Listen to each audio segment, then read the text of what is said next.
we are now in the last part of our series entitled The Mission. Now, we're glad to see you all in church today. But why do we go to church? Pag tinignan mo yung katabi mo, bakit ka nandito? Sana wag naman yung, ba't ka nandito? Okay? Why do we go to church? I'm gonna hear you go to church because you want to worship. Yan, konti lang. Okay? Kasi manonood kayo mamaya ng movie kayo, nandito na kayo. Okay? You want to go to church because you want to ask God for something. Wala pong gusto. Yun, meron. Okay, good. We all have many reasons why we go to church. This is maybe some of us, this is, you consider church your spiritual family, and I hope you consider too. How many of you love this church? Yeah, that's good. Now, ultimately, we go to church because God has something for us, for you and for me. We love blessings. Come on. We love blessings. We pray for healing, grace, direction, strength, peace at the same time for the mission of God. Uh, Chris, Christopher Wright, in his book, The Mission of God's People, a missologist, he said, it is not so much the case that God has a mission for his church in the world as that God has a mission as a church for his mission. So in short, he was saying mission was not made for the church. It's the other way around. The church was made for mission. From the very end, simula Genesis, God has a mission. Hindi po, God has a church. Wala po yung church. God has a mission. And part of God redeeming mankind from Genesis 1 and 2, creation, perfect creation, Genesis 3, start of the fall, Genesis 1 until Revelation, the book of Revelation, God is redeeming mankind back to Him. And that's why this is the case. The church, our mission was not made for the church. It was the other way around. The church was made for a mission. And if you're part of Victory Santa Mesa as a church, we have a mission. We are gathered together for God's mission. And as the start of the year, we talk about the mission. Iba po may nagtatanong, di ba? Our series for the year, the mission. Di ba? Pwede po bang wellness muna? Medyo daming digmaan nung December. Pwede po ba kaya ang pag-usapan natin, healing, dami pong nagkakasakit, prosperity, blessing. Pwede po ba January bago mag-February, how to be successful in love life? O kaya pwede po ba hashtag choose yourself this 2026? Pwede po ba yun yung muna pag-usapan? Bakit mission? Why? Because all of these things that I mentioned, all these are good things. But they only find their complete meaning under the greater narrative of God's mission. We have what we call the grand narrative of God's mission. Your purpose makes sense only in the context of a narrative.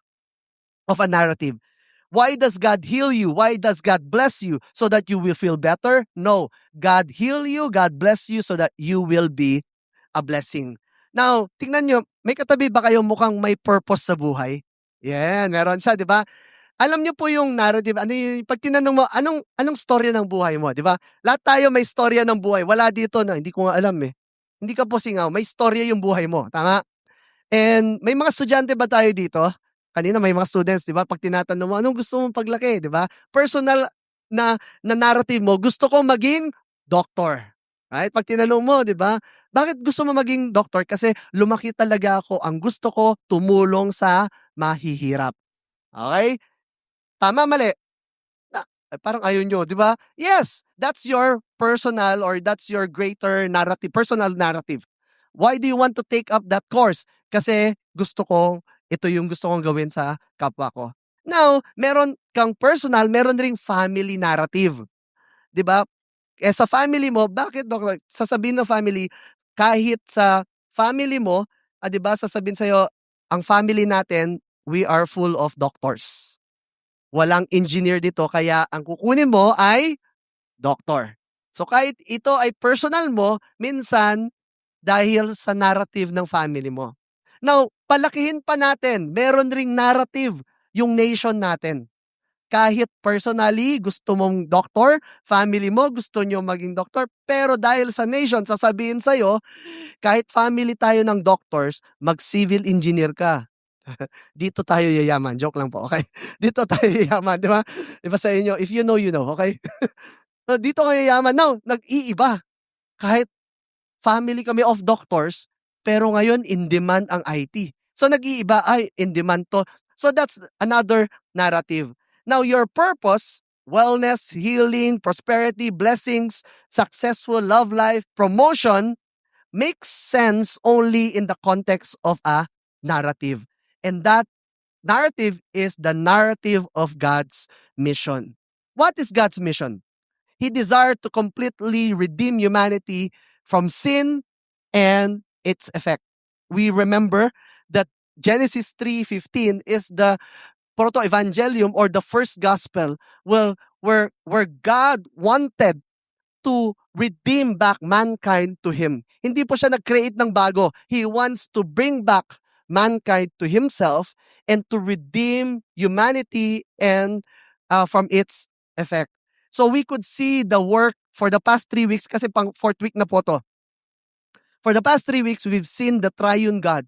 The Father loved, the Son sacrificed His life, and the Holy Spirit empowers. So the Father, for God so loved the world that He gave His one and only Son. The driving force of mission is from the Father's love. So the next time that you will ask, Lord, mahal mo ba ako? Mahal na mahal ka ni Lord. That's why He sent His Son. Now the Son sacrificed His life because the mission is focus on the cross of Christ. The message of the mission, it's about the sacrifice of our Lord Jesus Christ. And when the disciples look at each other, kaya ba to? Yes, because you are empowered by the Holy Spirit. So what is then the role of the church? What is our role? What is your role? Because you are created by God beyond magpainit lang po ng upuan ng sinima. You have a purpose and you have a role.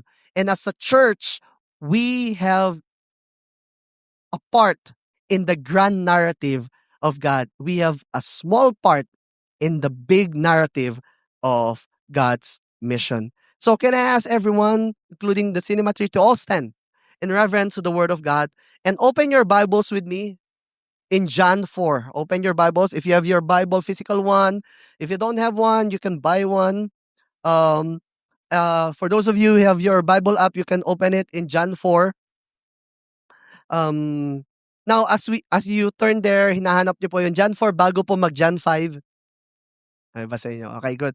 Now, the context of this, Jesus and the disciples went to Samaria, and now Jesus is trying to break barriers, racial, cultural, and many barriers, moral barriers, and He was about to show to them that you are witnesses not just in Jerusalem, but also in Judea, Samaria, and later on, next week, we'll be looking at the book of Acts to the ends of the earth. Now, the Jews and the Samaritans don't like each other. And about lunchtime, when all the disciples were tried to find food for their stomach, you would see Jesus was talking to a Samaritan woman, and all of the disciples were marveled at this scene. So I hope that's enough time for you to turn to John 4. So if you have your Bible, you can read along with me. John 4, verse 27. And it says, just then his disciples came back. They marveled that he was talking with a woman. But no one said, what do you seek? Or why are you talking with her? So the woman left her water jar and went away into town and said to the people, come, see a man who told me all that I have ever did. Can this be the Christ? They went out of the town and were coming to him. Meanwhile, the disciples were urging him, saying, Rabbi, eat. But he said to them, I have food to eat that you do not know about. So the disciples said to one another, has anyone brought him something to eat? And Jesus said to them, my food is to do the will of him who sent me and to accomplish his work. Do you not say there are yet 4 months, then comes the harvest? Look, I tell you, lift up your eyes and see that the fields are white for harvest. This is the word of the Lord. Let us pray. Bow down your heads with me. Lord, give us the eyes to see.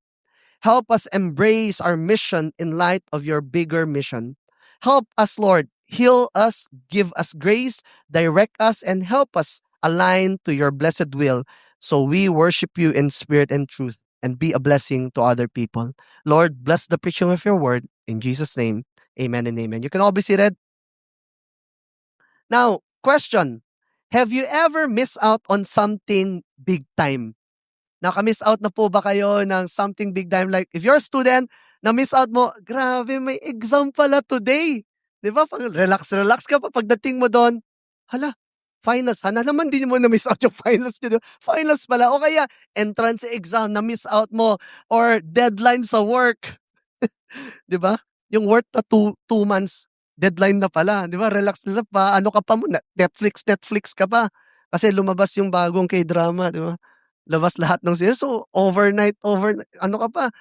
Or iba sa inyo, na-miss out nyo yung anniversary or yung date. Or sana naman po hindi, okay? May grace naman si Lord. Or how about you miss out your flight? We know of someone, di ba? And I've seen also in the social media lately, went to the airport, aga pa eh. So, played, video games, kain-kain, so, na-miss out nila yung flight nila. How could that be possible? How could you miss out on the one thing you went there for? Yung pumunta ka sa, kasi may flight kayo, pumunta ka sa airport, ikot-ikot ka, tapos, hala, umalis na yung plane. Paano mo na-miss out yun? You know, the same sentiments that Jesus has with the disciples. They went to Samaria, and the disciples missed out why in the first place they were there. You know, going from Judea to Galilee, may mapa po yan. Yung mapa, from Judea, Jerusalem, going to Galilee, usually, umiikot po sila. Because Samaria is not a place that you want to hang out to because they were unclean people. So umiikot po sila, mas mahaba ang ginawa ni Jesus. Hindi po siya dahil pagod siya at gusto niya mag-shortcut. Jesus went there for a purpose. You will be my witnesses in Jerusalem. Now he's entering to Judea, Samaria, and then later on to the ends of the earth. Now Jesus came through and he went there for a purpose. He went through Samaria when no one else, and with all the barriers. Una po, bakit po? And he went and talked to a Samaritan woman. A Samaritan, that's already a no-no, and a woman, that's already like double whammy. And Jesus went there intentional and for a purpose. Now, bakit po kaya? And as he went there, the disciples missed out the reason why they were there. And we hope for all of us not to miss out the mission that God has for us. Let's just read first, backtrack tayo, 7 to 10 of John 4. From John 4, 7 to 10, it says, a woman from Samaria came to draw water. Jesus said to her, ano sabi ni Jesus? Give me a drink. For his disciples had gone away into the city to buy food. The Samaritan woman said to him, hindi pa siya sasabi na uhaw kayo. Ito sinabi niya, how is it that you, a Jew, ask for a drink from me, a woman of Samaria? Why? How? And Jesus said because he said, for Jews have no dealings with Samaritans. Jesus answered her, if you knew the gift of God and who is it that is saying to you, give me a drink, would you not have asked him and he would have given you the living water? Now, we need to understand that Samaritans and Jews have natural animosity. They hate each other. They don't want to. Kasi yung mga Samaritans, they are half-breed ng Jew. They are Jew based on the exile. Nagstay sila. And yung sumakot sila, yung mga Canaanites, nag-intermarry sila. So, for the Jewish people, you betrayed. Nag-intermarry kayo. Kaya po nagkaroon ng bagong ethnicity. Ethnic group called Samaritans because they are half-half. Okay? Now, how can it be? Kaya sa kanila, may racial barrier and also, they are considered as morally unclean. And also, for a woman during that time, woman has no dealings with man. Kaya po panpansin nyo, she went, pag nabasa niyo po yung story, she went in the 6th hour of the day. That's like, they start the day counting 6 o'clock. So, 12 noon. Tirik yung araw, lahat nasa bahay. That's the time that she went. Why? It's because she doesn't want, no one wants to just be with her. Because she is not just a Samaritan, and we all know that she was adulterer. But Jesus went through Samaria. He did not take shortcut. He went through for a purpose. Few insights in this narrative. First, Jesus came for the least, the last, and the lost. We could always see in the scripture that Jesus will always come through. He will always, hindi niya po tatakasan at iiwasan yung mga tao. May mga tao tayong gustong takasan at iwasan, tama ba mga kapatid? Ay wala, okay. Ako lang po, sige. Kayo wala. But Jesus came to the least, the last, and the lost. Una, she's a woman. We're predominated everyone, a patriarchal culture that men is the only men. Pag may sinabi sila, gawin. So, you don't have any voice. But she went and talked to a woman. Kaya po, nung nakita ng disciples, bakit siya kinakausap ni Jesus? Di ba? Tanong nyo, ay, walang gustong magtanong. Tahimik na lang sila. Gutom ka, Lord? Ganon. Walang gustong magtanong. Now, Jesus went to adulterer. We all know the story. And to a outcast of the society. You know, in our time, siguro, while thinking about this, saan natin kaya makikita si Lord? Baka makikita natin siya sa Malate. Ano kaya ma-feel natin? I-judge natin kaagad si Lord pag pumasok siya sa bar and went through and talked to someone, a prostitute. And you would say, you will hear to Jesus, I came not for the healthy, but I came for the sick. I came not for the righteous, but I came for those who are sinners, those who need me. Jesus came for the least, the last, and the lost. So whether you consider yourself, Lord, parang I'm the least, I'm the lost, Jesus will come for you as well. Kahit nandito ka sa Cinema 4 or nasa Cinema 3 ka, or you will hear this podcast, Jesus will come through to you. You may be like that, and Jesus saw them, but they don't always have to look like this. Second, Jesus displayed the fullness of grace and truth.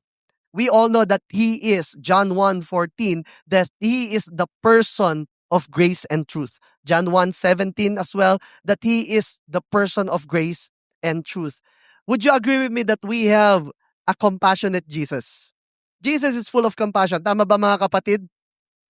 When Jesus saw the crowds, I don't know kung ano na po yung pinakamalaking crowds na nakita nyo na. I don't know kung nakasakay na po kayo ng LRT o kaya MRT na hindi kayo gumalaw. Kusa kayong gumalaw. 'Di ba? I don't know kung naranasan niyo na po, ano po yung pinakamalaking nakita niyo ng crowd? Tapos tapos tagiktik tagatak yung mga, 'di ba, nagkakapalitan na kayo ng mukha. But Jesus, when he saw the crowd in Matthew, he had compassion. Lord, sorry Lord, when I see a crowd, I don't have compassion on them, Lord. Parang gusto ko, Lord, ayoko dito. But Jesus, when he saw the crowd, he said, they were harassed and helpless like sheep without a shepherd. And Jesus had compassion on them. Compassion will lead us into action. And he said, the harvest is plentiful, but the workers are few. Now, Jesus displayed compassion. He went through and talked to this woman. But he is not just full of compassion and grace. Sino sa inyo, you're glad na si Lord, grabe siya mag-extend ng grace? 'Di ba? Lord, 'di ba minsan after 1 week, Lord, this week, Lord, di ko nagagawin. And then, Lord, sorry, Lord, nagawa ko ulit. Lord, ibahin mo tong week na to, Lord. Never na. 'Di ba? And then nagawa mo na, 'di ba? He is compassionate and full of grace. But at the same time, Jesus is also a person of truth. He will not tolerate things. Now, Jesus went to her, displayed grace. At the same time, he it's a counterculture, and he confronted some worldviews of the Samaritan woman. Ang pinag-usapan po nila, una about worship and about yung sa kanya, yung lifestyle niya. Una, yung worship, and said, a day, our Father says that on the mountain, we go up there and we will worship God. And head on, Jesus said, a day will come that you no longer worship the Father on this mountain or on that mountain. Because that time, the only way for you to worship God is for you to go to Jerusalem, for you to go up on the mountain. And Jesus said, worship is no longer confined to a place. Worship is all of life. You can worship God whether you are here, you are there, you can worship the Father because the Father finds the worshipers who will worship in spirit and truth. Diba? Kung ikaw yung woman, iigib lang naman ako eh. So parang head on ka agad. Parang, and then sabi niya, on the other hand, Lord, hindi ba kaagad yung story? And then sabi niya, sasabihin Jesus, go and get your husband. Sabi niya, Lord, I don't have husband. You're right. Because the matter of fact, you have 5 husbands. And the man that you're now is not your husband. And it's wrong. Kro. Alam naman natin na si Lord ay gracious. Pero si Lord po, hindi po tayo ito tolerate. Hindi siya yung come as you are and stay as you are. No. Come as you are, but the gospel will change you for the better. And Jesus head on to her immoral life. And right there and then, the woman experienced the living water himself. He experienced the person of grace and the person of truth. And third, Jesus challenged his disciples to see the harvest. So, the first two, it's Jesus doing. The third, this is now our role. Jesus challenged the disciples to see the harvest. And this is where we come in. When we talk about the church mission, this is your role. Sabi mo sa katabi mo, this is your role. This is our role. John 4 verse 31 to 35 says, meanwhile, the disciples were urging him saying, Rabbi, eat. But he said to them, I have food to eat that you do not know about. So the disciples said to one another, has anyone brought him something to eat? Jesus said to them, my food is to do the will of him who sent me and to accomplish his work. What's the food? And Jesus finds his fulfillment not on physical things, but on spiritual things. Jesus finds his joy and fulfillment in doing the Father's will. And this is where us as a church, the church must, 3 things. First, the church must share Jesus' priority, doing the will of the Father. Remember, last week, as the Father has sent me, so I sent you. Remember the prayer of Jesus in the Garden of Gethsemane. He was about to die and said, Lord, is there a way for me not to die on the cross? And he said, but not my will, but your will be done. Na-pray niyo na po yung prayer na yon? Madali po siya pero mahirap po Yung Lord, not my will, but yours will be done. And as a church, we share in Jesus' priority. The priority for us, first and foremost, to do the will of the Father. Our schedule, the church must anchor itself in the same priority. Our programs, events, schedules, preferences must never overshadow God's mission. The church is at its healthiest when it is doing God's work. May katabi ka ba mukhang ginagawa niya yung will ni Lord? Yan. Diba sa inyo? How many of you here, you want to know the will of God? Did you know that it's one thing to know the will of God, it's another thing to do the will of God. Because not necessarily you know the will of God, it doesn't necessarily mean you do the will of God. But my prayer is that you don't just know the will of God can be found in His Word. Okay? And the more we open the Bible every day, you will be able to know, Lord, this is your will. Kaya minsan po, yung mga work natin, Lord, is this your will for me? I cannot answer that. Because only then, your journey with God, you will find, Lord, This is where you called me and this is where you placed me. And my prayer for you students, Lord, will mo ba mag-aral ako mabuti? Ang answer ay, konti lang yung yes, di ba? Yes! Hindi po na natin, parang no-brainer na po yun. For all of us, Lord, is it your will for me to live a pure and holy life? Yes. But here is that Jesus' agenda is never about his agenda, but it's the Father's agenda. May we live our life, the first priority this year and many years to come, when people said, what do you want to do in life? More than our personal narrative, may we find ourselves and situate ourselves in the grand narrative of God. So he said, my food is to do the will of God. Sino sa atin dito, katulad ko po, nung sinabi ni Jesus yon, my food is to do the will of Him who sent me and accomplish its work. Sino po sa atin na, ano raw? Ganun rin po, yung mga disciples, nagtingin. And that's why Jesus illustrate this by using a metaphor of harvest. Many times in the scripture, makikita po natin, daming sinasabi ni Jesus, pero yung mga disciples, Lord, ano yung sinabi mo? Ang ganda, Lord, pero ano yung sinabi? I-explain niya. Eto, kaya sabi niya, it doesn't mean that they know it. They heard it, they know it. And Jesus said, verse 35, that leads us to the second one. Do you not say, there are 4 months, then comes the harvest? Look, I tell you, lift up your eyes and see the fields are white for harvest. They went to Samaria and yet they failed to see what God is showing them. The church must not just to share in his Jesus priority, but the church must see what Jesus sees, a world ready for harvest. The disciples were so focused on the physical, the food, the travel, the tasks, they almost missed the spiritual harvest happening right in front of them. And Jesus said to them, look, yung word na look po, makikita nyo lagi yung word na look na yan. Hindi glance. It's more of like, hey, your attention. Another word for look is the behold. Kaya po yung behold, lahat po tayo, tumingin tayo, ito po. Okay? Stop what you're doing. Okay? Put your attention here. So Jesus did not just said to them, look, because possible that they're not noticing what's happening. And he said to them, lift up your eyes and see. Yes, parang redundant po, di ba? Look, tapos lift up your eyes. Para siyang di ba, mababa yung low self-esteem ko. Di ba, mababa na nga, low self-esteem pa, di ba?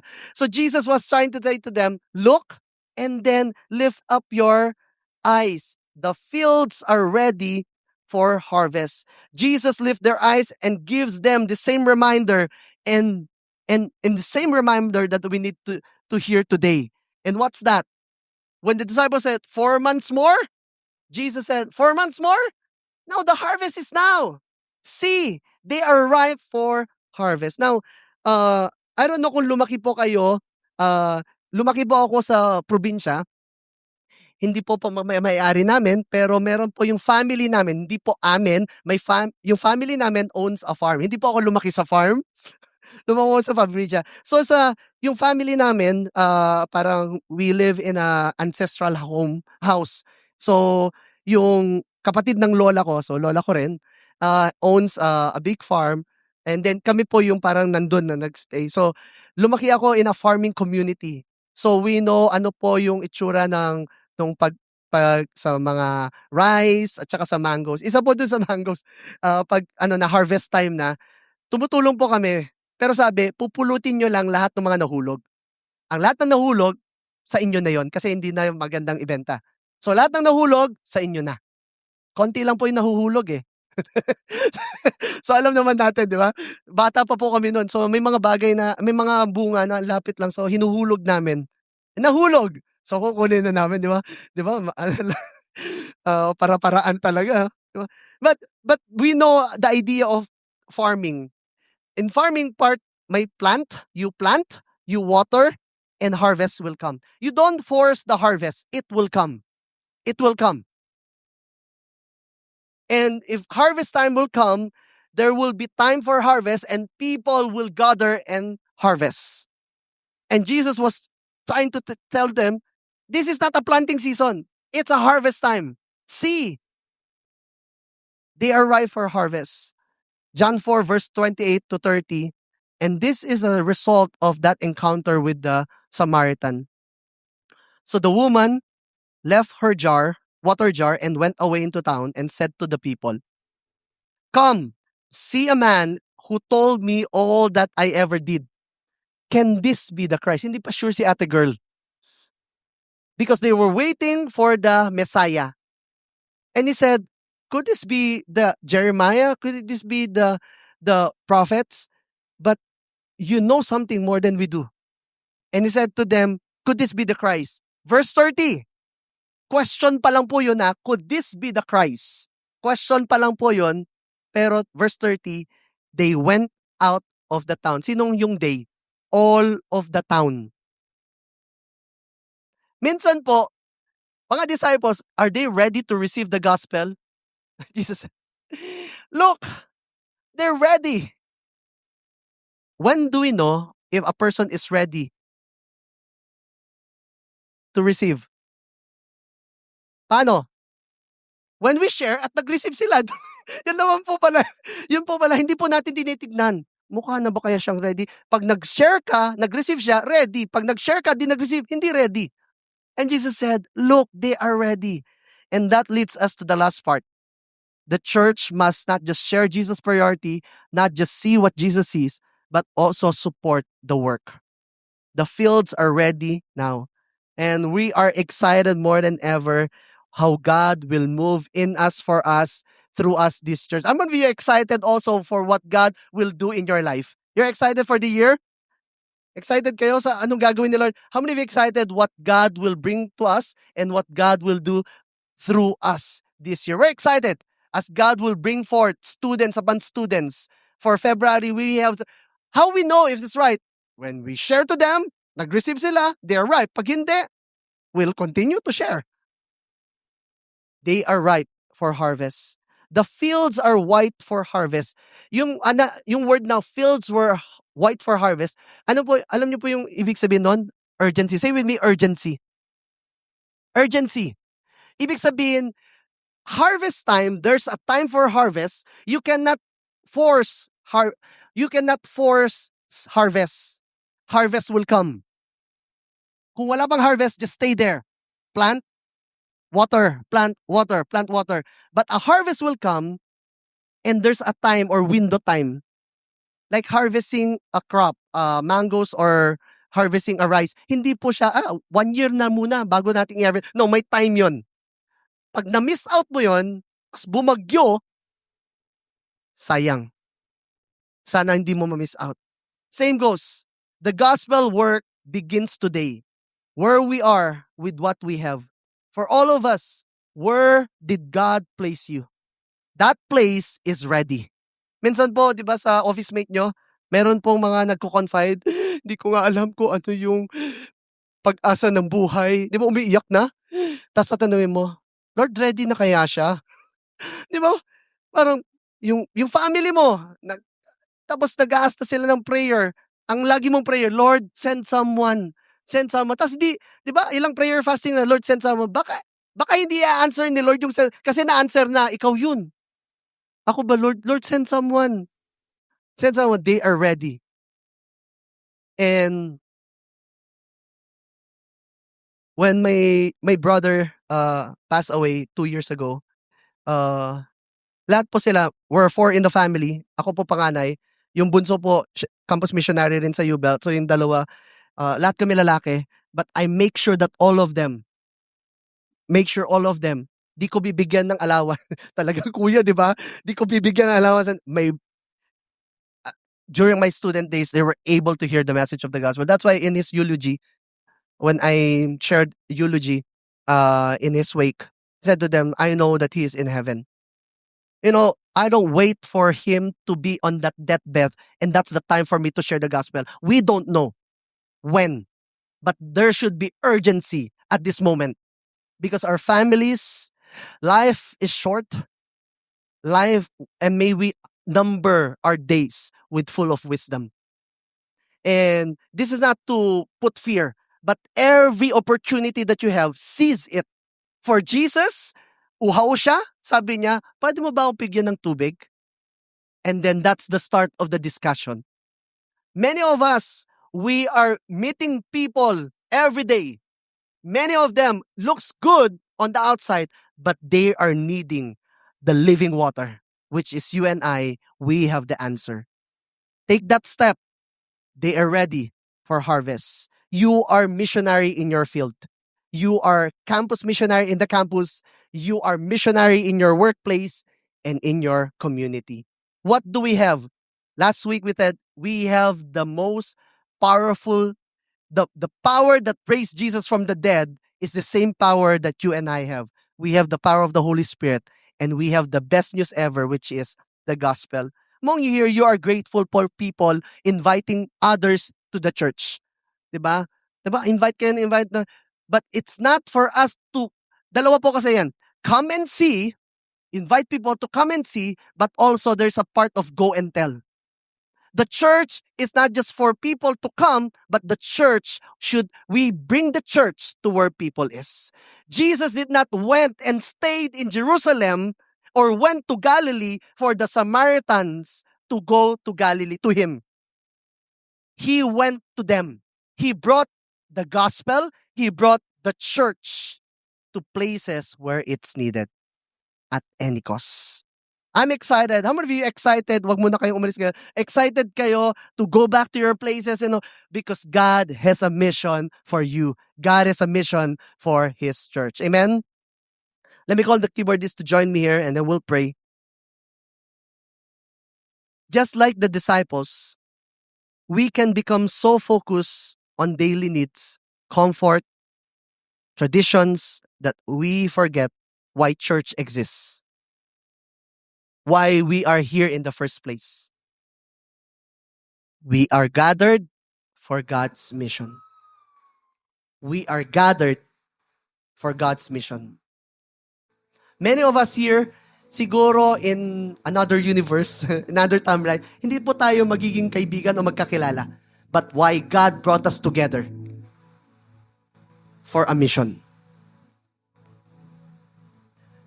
Whether this is your first time joining us, why are you here? Why your friend invited you? Because of a mission. God came down and died for you, and you are His mission, and now He is asking you and using you to be part of His mission. Like the Samaritan woman, once a recipient of God's grace and truth, now showing His grace to others and proclaiming His truth. Yung Samaritan woman po, hindi po natapos yun sa spiritual foundation. Wala po siyang kahit anong classes. But she experienced the person of grace and truth.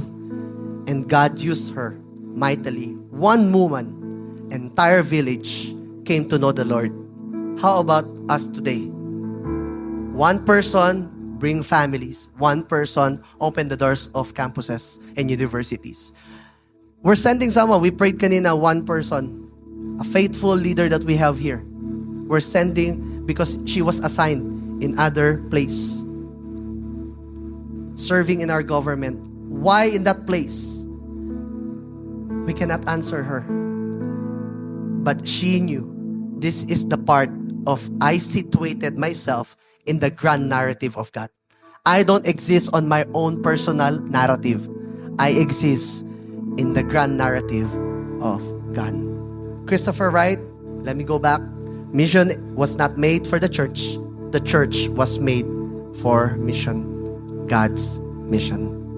And as we do our day-to-day, may we be a church on a mission.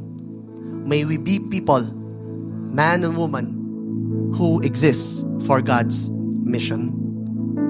Let's just all stand.